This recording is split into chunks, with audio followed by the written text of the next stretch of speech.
dito ay naniniwala po na masyado na pong maraming buwis. Kanina po ang kapatid, sinabi ko na gusto niya pong babaan. Tingnan po lahat ng mga taxes po na ini-impose sa mga mamamayan. Katatapos lang nga ipasa itong sin tax bill, meron na tayong narinig ng mga mungkahin na susunod soft drink tax bill.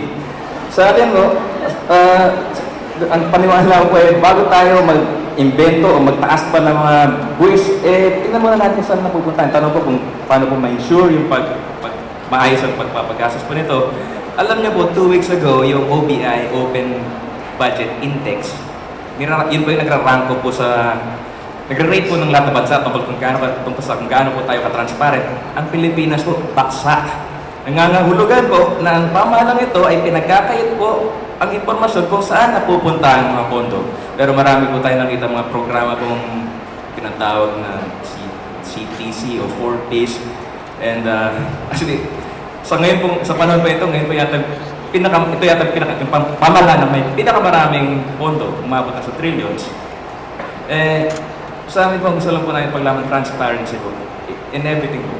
Kahit sa pamamalakad po ng pinatawag na pork barrel, PDAF, yung Countrywide Development Fund, na-practice ko po yun po. At ngayon po, nakakapangin po sa Senado, kung hindi po dahil sa kanilang kabangin, hindi po sana nalaman po tungkol sa mga regalo umabot sa 1.6 million po. Transparency po, ang isa po sa aming pinakapangunahing advokasya.